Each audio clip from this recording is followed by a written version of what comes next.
Welcome to the Employment Wednesday podcast with Yvonne Shabangu. Have you heard of the scripture Hosea 4 verse 6? My people perish because of the lack of knowledge. The same applies to your career. When you don't know what to do, when to do it, and how to do it, you are likely to make wrong career choices. But worry not. Employment Wednesdays is here for you to offer you all the answers relating to your career and offer you strategies to develop your career. Enjoy. Hello, everyone. You are welcome to another episode of Employment Wednesdays, Law Without Borders.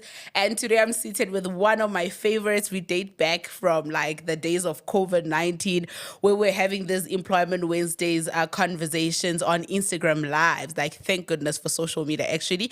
I'm seated with Siyabonga Manyoni, co-founder of an NPO Generations Great and admitted attorney of the High Court of South Africa, a holder of an LLM in labor laws from the University of Johannesburg, and various certificates from the University of Cape Town, including compliance management, and has over 5 years of experience in mining and manufacturing industry, and currently holds a position as a legal and commercial project controller. And more than anything, he is a dad. Oh my God, now your bio. Hey guys, you guys are working. Like when we're sleeping and you guys are working. Over to you. Introduce yourself, Sia. Oh, thank you so much, Yvonne. Thank you so much for having me here. And congratulations on creating this platform, which is going to take the world by storm. Sure. I'm Siyabonga Manyoni. I'm just a simple person. Okay. From KZN, Ladysmith. Moved to Joburg, to complete my studies. But I'm just generally, what you read is what I am. You've got an amazing bio, by the way. So let's start with some icebreaker questions. What's the worst job you've ever done where you were like, this is the bottom of the barrel? Oh my God, this takes me back. Call center. I was a call center consultant. Okay. It was horrible. Really? Yeah. The money wasn't great. I remember we used to get paid 1.5, but it was back then. Okay. It was, I think, during after matric. Okay. Before I actually started with my studies. Okay. And I just like, you know what, let me find something that I can, keep myself busy Okay. with. So did it push you to actually do better, or did you learn something at least from it? Funny enough, it actually propelled me to do my LLB. Oh, nice. That's Yeah. interesting. So big shout out to my for my employer. Okay. So if you were to be in a different profession just for one day, what would it be? Definitely be a musician. Oh, but no, we Okay, can't use that okay. because you do that now anyway. Like we forgot me that on the see. bio. Actually, he I'll be a sings. doctor. You'd be a doctor. But I love helping people. I'll be a doctor. Okay, that's nice. That's interesting. And then, do you prefer books or podcasts, and why? A bit of both. A bit of both. So Yeah. you're a balanced human being. I'm balanced. I want to watch something because sometimes I'm more visual. I want to see something. Okay. And sometimes I want to actually read. Okay, that's interesting. And then, would you rather get paid well without benefits, or would you rather get good benefits and get paid less? What are those benefits? I think it depends. Like on your basic benefits. You know how like you're not entitled to have like your pension funds, medical Sure. aid paid by your employer and stuff, right? Yeah. But should you have a good employer that would offer you car allowance, housing allowance, that offer you pension fund, medical aid? So would you rather have like, okay, here's 50,000 rand, you apportion it yourself accordingly to your benefits, or would you rather have, okay, fine, your benefits are paid well, all done, we're going to give you 5,500? Or do you want to have control of your money? Because I'm such a hustler, I would say pay me. Give me the money.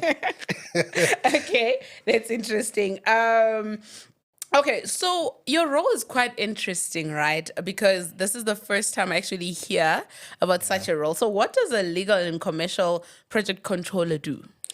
Well, basically, I wouldn't say it's unique, but we deal more with a lot of tenders. Sure. So basically, it's a bit similar to what I used to do previously, which is to look at the commercial and legal aspects of our business. Okay. And to assess risk from that perspective. Okay. So basically, that's what I do, but it's just that it's different environments now.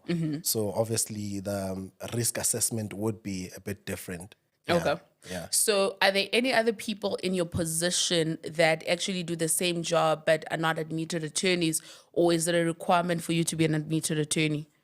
Yeah, I wouldn't know. I'm also still searching. I wouldn't know, eh? Okay. Yeah, because when I actually started, I didn't find someone who was going to link me in that direction. It just Okay. happened, you know? And I like what the lady you interviewed previously said, that within law, there's so many other avenues that Sure. you can take. It's not just practice and, so you can actually have other avenues or create other avenues as well. Okay. So I think it's the same approach. I haven't heard or seen anyone who's doing what I do, but I'm pretty sure maybe people exist. I don't know. Okay. Yeah. So so when you were applying for the position, was you being an admitted attorney a requirement?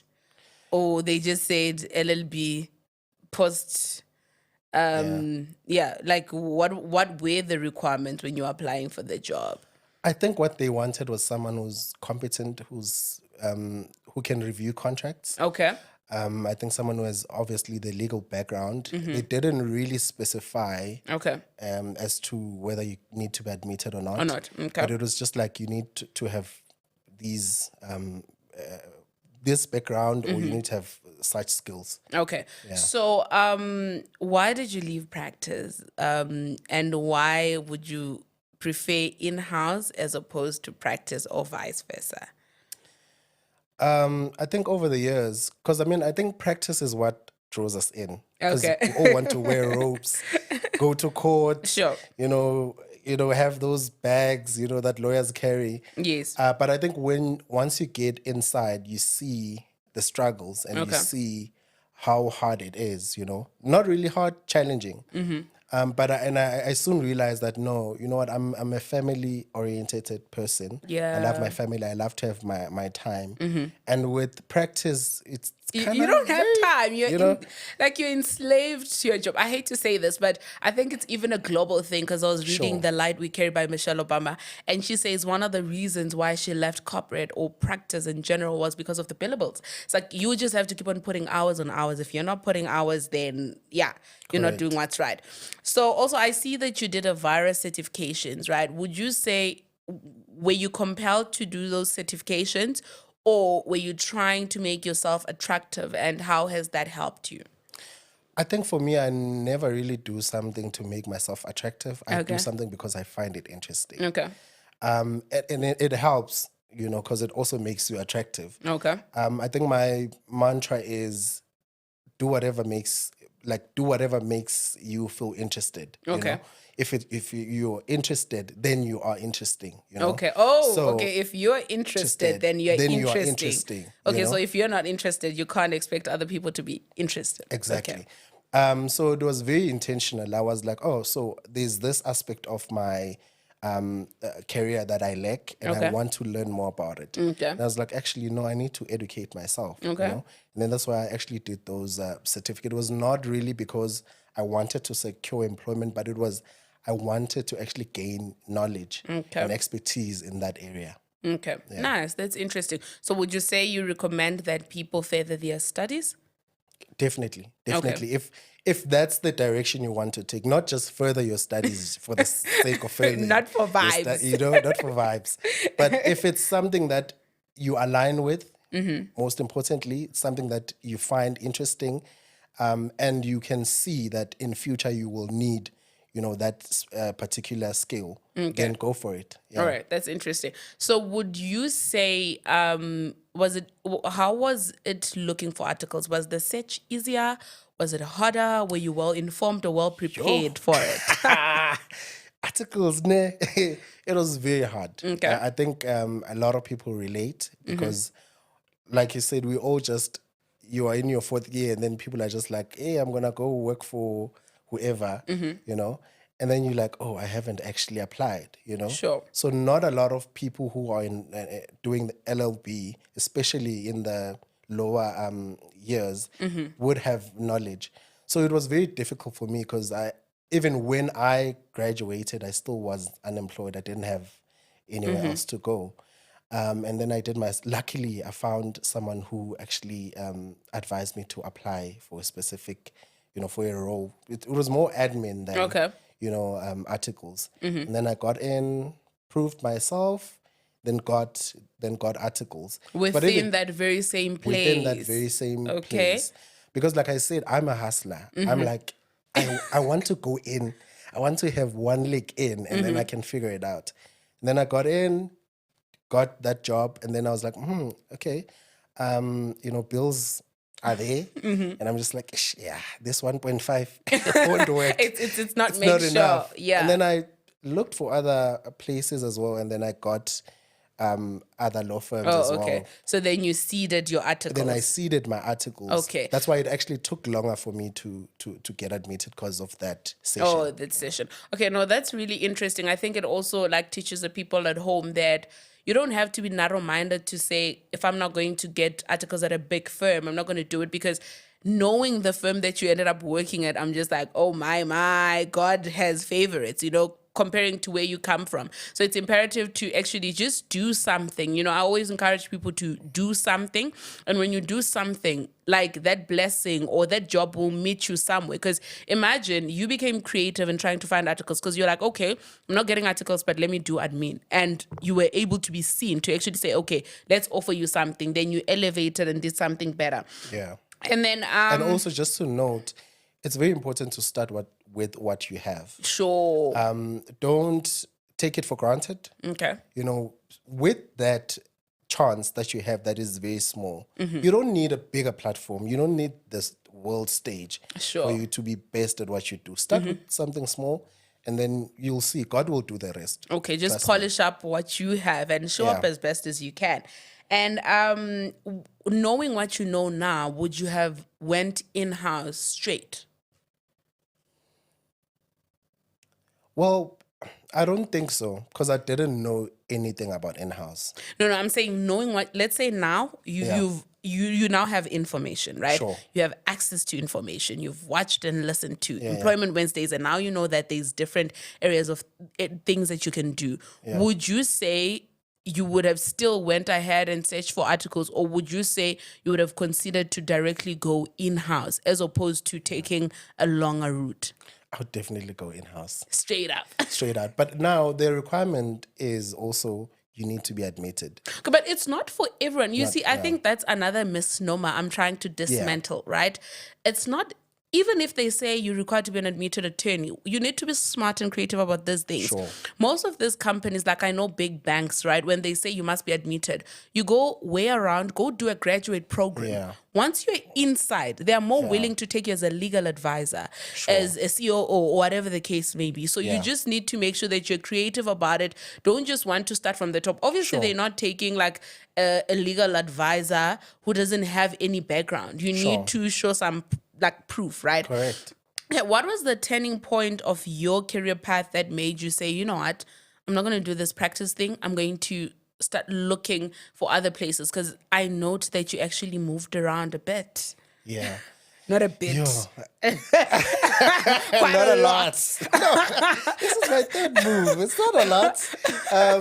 I think for me, remember, it is that work balance that I was talking about. Because I love my time, and I think it really helped me, because now at this stage, I'm like, oh, actually, it really worked out because I can balance my life.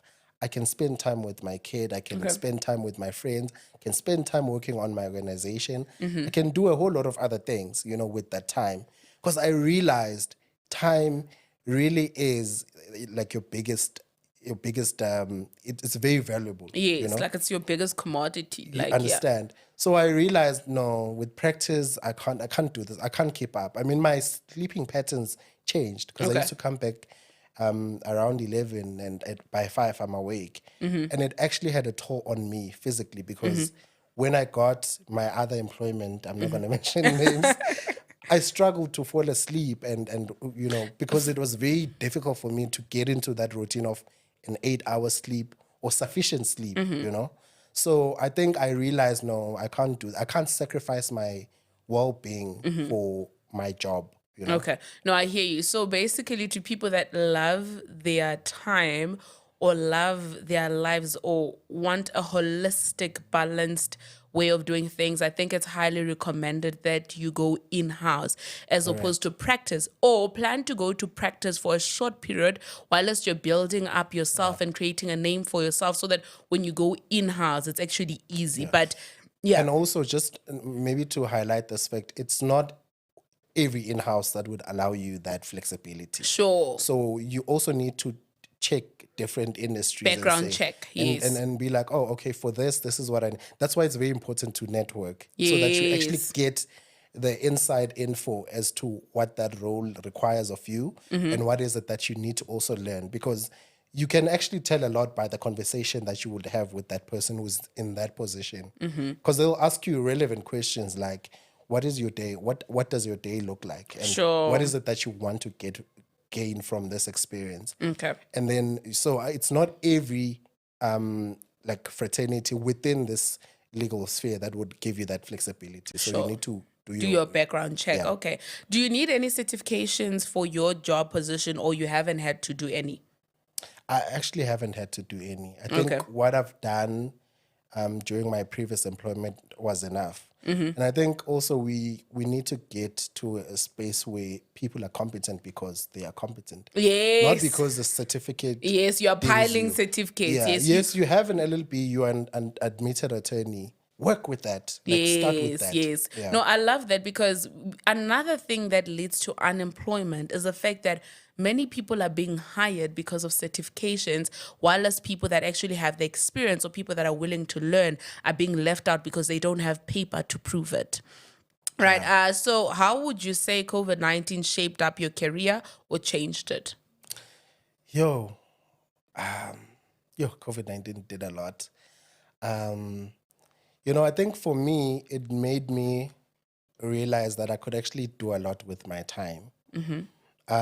Because that's when actually Generation Great started, because we actually started with a mini podcast, me and my friends, and it turned out into like, oh, actually, we can build on this. Because of that time and that flexibility, we were able to be creative and look for different avenues to actually do what we want to do. But I think financially it really took a toll on me because I think around that time I was busy. I was building my grandmother's house. And financially I was, because then you had to save whatever you had at the time. And it was very scary for me. But I think in terms of my creativity and allowing me to think outside the box, it really pushed me. But in terms of finances, yeah. I love that. It actually did that for many people. Like, I think even the influencing industry, content creation, like creativity was induced in as much as there's people that actually lost out and missed out. What words of encouragement would you give to a job searcher or a person that is in their LLB and they feel lost? Don't stop. Okay. Don't stop. As hard as it is, and I know it's Can you very sing that song? Don't stop. Don't. Oh, is it in my mind? There is a song like that. Don't stop, or something like that. I'm a musician. I don't know. Okay, I'll check it out. Please check it out. Yeah, don't stop. I think one of the greatest things that you could ever do is just to continue. Okay. Because you never know. You literally could never know if you could send a CV and say, oh, this is my 30th or like 100th CV. And then your 102 is the one that gets you the job. Sure. So it's very important for you to be consistent and have a routine. I remember what I used to do is I would wake up and then just go for a walk. And then when I come back, I then do a research on all the law firms within my area because I'm like, I don't want to go far. And then from that, I would actually send CVs. I would draft my CV, draft my cover letters, and send them. Sometimes you don't get a response, and sometimes you get a regret. We regret to inform you. But you will have that one law firm that will accept you and say, come for an interview. Let's give you a chance. And it's also preparation for you. It teaches you patience, that you're not going to get the things that you want at that point. Sometimes you need to put in the work, and then later on, God will then do the rest. What's that one thing you learned about yourself during articles? That I'm willing to do anything to succeed. I'm willing to, even if it means I mop the floor, Me, I'm that person. Like I told you, I'm the hustler. I'm willing to do everything in my power to empower myself. That's true. Actually, you and I are the same. I don't have a career ego. Somebody said to me, "Why are you not afraid to lose jobs?" I was like, because I know I can go and be a cleaner. I know I Correct. can be a waiter. I know I can go for call centers, no matter how hard it is. So it also empowers me. It makes me know my worth. It makes me Yeah. be able to actually negotiate and speak for myself. Because when you have a career ego, you tend to hold on to things that don't Yeah. serve you. Yeah. And you're self-sufficient. I mean, that is very important as a person to know yourself and say, look, if I were to get into whatever career, I will kill it. Sure. Yeah. How would you describe your journey, your career journey thus far in one sentence? Is that a sentence? Sentence. Bumpy but amazing. Oh, nice. Love Yeah. that. I can relate. Bumpy, Yeah. but I amazing. had a lot of challenges, but within those challenges, we learn a lot. We thrive, and we still learn even now because I think you don't stop learning, and especially about yourself. Because even now, there are things that I still find challenging about myself. I'm like, I didn't know I'm this stubborn. I didn't know I'm so impatient. And it gives you an opportunity to actually work on yourself. Because then you're like, oh, so if I'm stubborn, then what is it that I need to do? Do I need to read a book? Do I need to watch podcasts? What is it that I need to do to empower myself? So yeah. It actually helps you learn to unlearn and learn to learn. So thank you so much for joining us. And I really enjoyed this episode. And I know and trust that somebody at home is going to learn something, because what I took out from this episode is that whatever happens, do something for yourself, put yourself out there, and your blessing will find you along the way. Don't stop trying. Like you say, Thank you don't so stop. much. I'm going to find that song. Don't stop. Don't stop. Thank you guys so much for watching. Do not forget to subscribe, like, share, and comment, and tell us your insights and tell us what you learned from this episode. Thank you so much. Thank you, Sia.